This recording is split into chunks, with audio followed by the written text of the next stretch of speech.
Well, let me tell you that a creative designer is a multifaceted professional who specializes in generating innovative ideas and translating them into visually compelling designs. They have the visionaries who blend artistry and technology to communicate ideas through images, layouts, designs, concepts across various media platforms. Now, creative designers also craft memorable brand experiences and create visual solutions that resonates with target audiences. Their role is pivotal in shaping how a brand or product is perceived, making them instrumental in marketing and communication strategies of businesses. Well, my guest is not just a creative designer. He is also he holds two positions here. Now, I want to speak to Mr. Kizito, who joins me from the UK. He is a designer, yes, and so rich in when you look at his qualification. Now look at products and service designer. That's what Mr. Kizito Nwagwe is. Mr. Nwagwe, thank you so much for joining us from the UK. It's really good to see you. Thank you so much.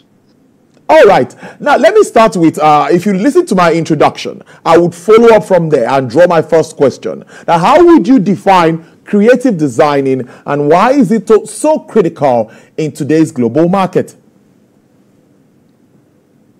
So for me, I would say creative designing just involves creating visual and functional solutions that are user-centric and innovative. So for me, creative design is a very critical aspect of today's global market, as it helps to give informed decision on the international market space.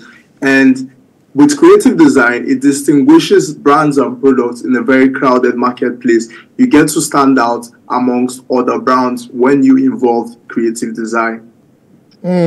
That's very academic. Okay, well, how important is research now in the creative design process? And that is even especially when you're aiming for a global audience.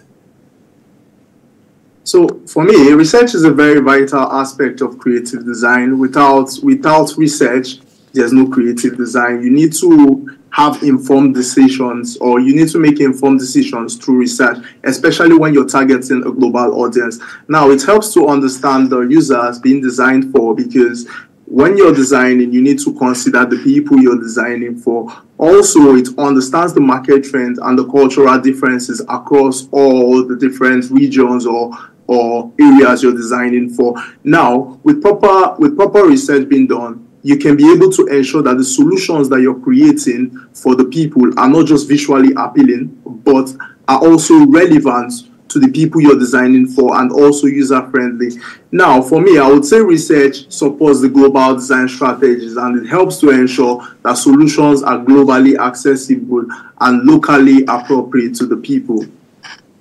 But what are the key factors now to consider when developing a software, yes, now for global audience? Let's stay with that a bit. So when designing for a global audience, there are lots of key factors you need to consider. And in a global audience, you need to first consider the government regulations to be sure it aligns with the people you're designing for, especially around the locality or the area you're designing. Now, also, you need to consider the user experience, because when you design, you need to ensure that the users have a great experience from the start of using your solution or your product to the end of using the solution. And at the same time, you also need to consider how scalable the solutions are. And in the international market, there's something we look at. We look at data protection, because you need to be sure that the people you're designing for, their data are protected. It's called the GDPR, which is the General Data Protection Regulations. You need to ensure that you comply with this legally, which is the data protection, and also make sure that the accessibility aligns with the Web Content Accessibility Guidelines. And all these are what you should consider. You make sure the legalities are on point, and also the regulations, you follow them when designing for a global audience. Oh, I think interference there. I don't know, but let's move on. And you talked about something very serious there, security. I'd like to follow up before I go to my next question. How well secured data space? You know, we hear of cyber attacks and all of that. Even in recent times, we heard. Can you hear me? Yeah, I can hear you now. I can hear you. All right, then. I'm talking about security in the cyberspace. What do you make of efforts being made by maybe banks, financial institutions, and other, to protect themselves? How well do you think Nigeria is working to avoid cyber attacks? Like I mentioned earlier on, data protection is a very integral part of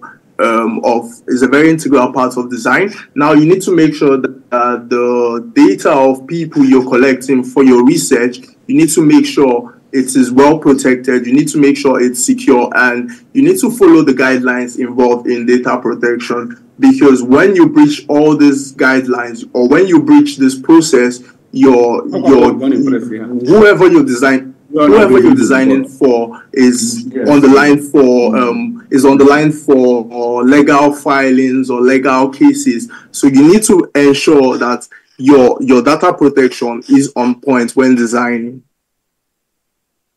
You now see the intersection of creative design, research, and software production evolving in the next few years.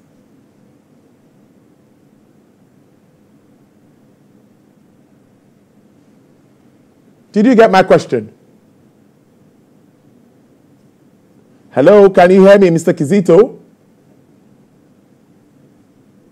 There's no information as of new outbreak. Hello, good afternoon. Can you hear me? Well, let's take a break. When we come back, we'll continue our conversation with Mr. Kizito. Stay with us. It's Business Nigeria.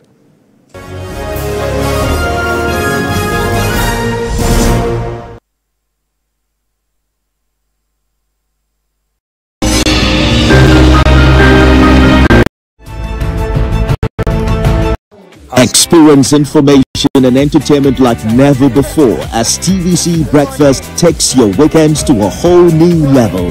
Introducing TVC Breakfast Weekend Edition, your ultimate source of thrilling sports updates, insightful political analysis, and captivating entertainment news. Stay in the know with what's trending, catch up with the latest in sports, and immerse yourself in the latest buzz from the world of music and movies. Your weekends are no longer just days off, but moments packed with knowledge, excitement, and enjoyment. TVC Breakfast Weekend Edition, only on TVC News.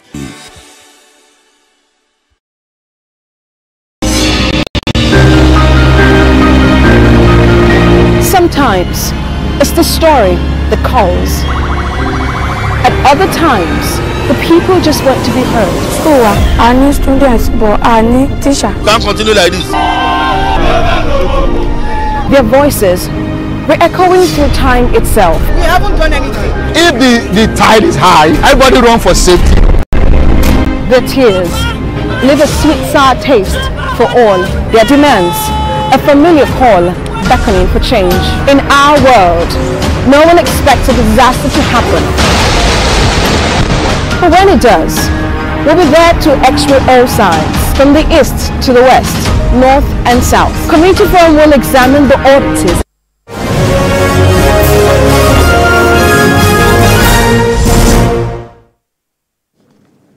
All right, glad to have you back. I have Mr. Kizito Wango, a product and service designer, who's joining me from the United Kingdom. Now, you can hear me clearly now, better, right?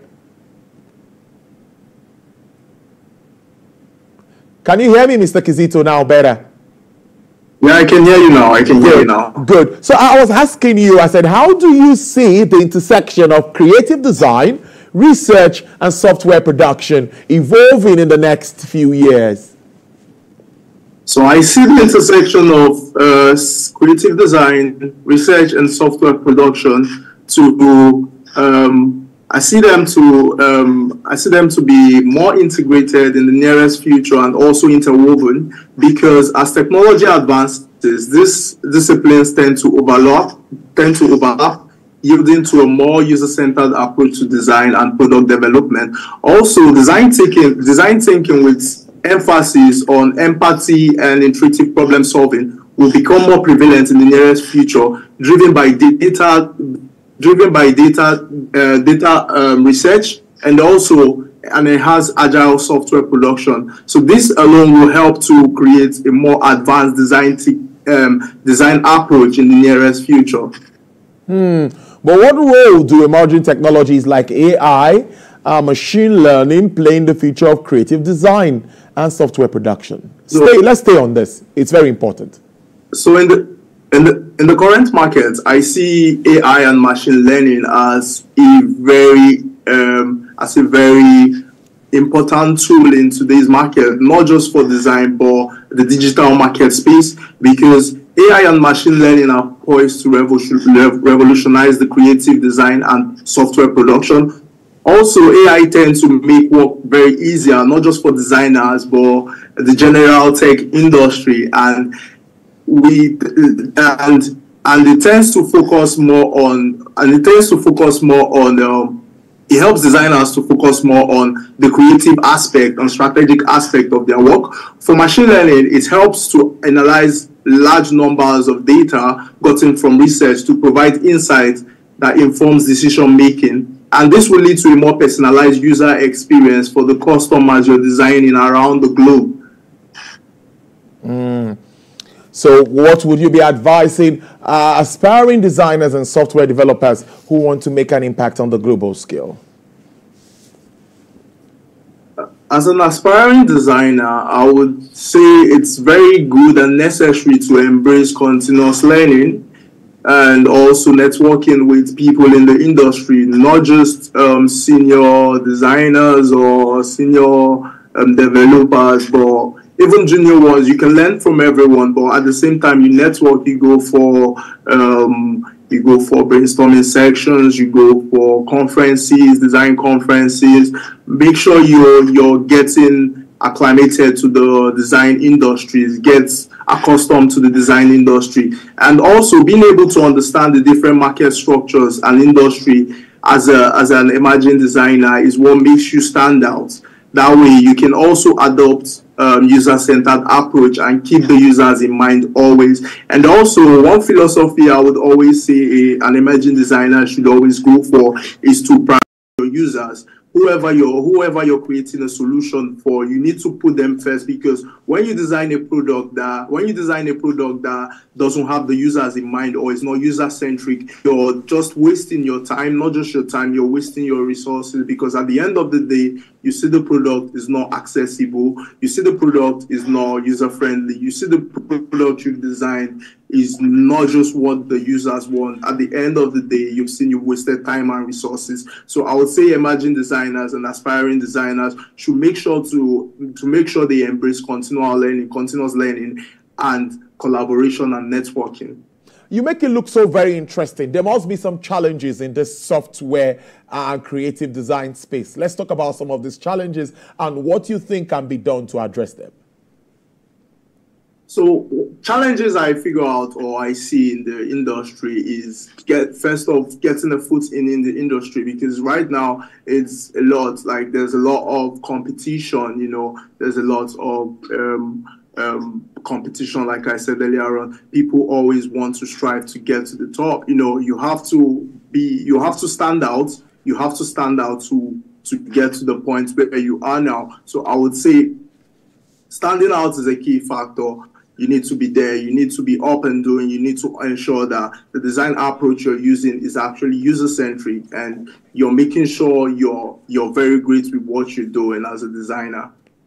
Well, this looks really interesting. But looking at Nigeria now, how would you also say that advantage of tech, which everyone is talking about now, are we keying in properly? Are we doing as well as we should do? We have a lot of designers there. You're in the UK. Tell us, how well can we take advantage of the positives in the technological space? That's talking about Nigeria. Yeah, in the current world we are in, we are evolving to the tech world. Everything is going everything is going digital from the banking app. Before now, banking used to be traditional, but now is now digital. You don't need to go into banking halls to make bank transfers. You don't need to go into the banking hall to make deposits. Everything is now going digital. Hence, you need to always advance and improve in the technology you're designing. And I would say this: people always tend to feel they can make products without having a service designer or product designer, which is very wrong,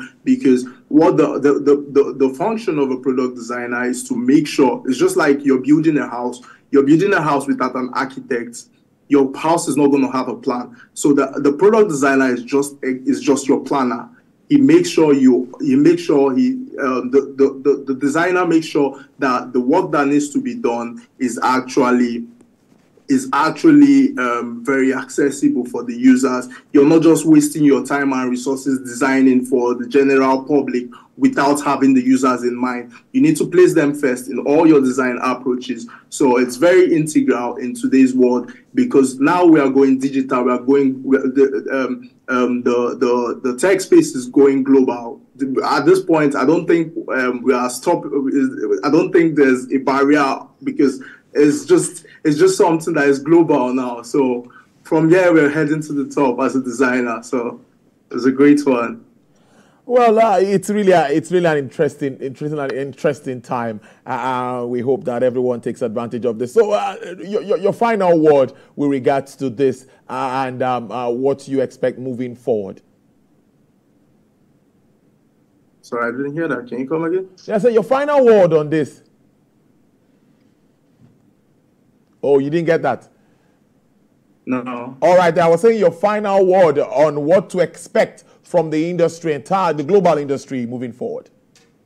So moving forward, I would say we would always embrace design thaving, because design thinking approach is the way to go right now, currently, as we're speaking. Having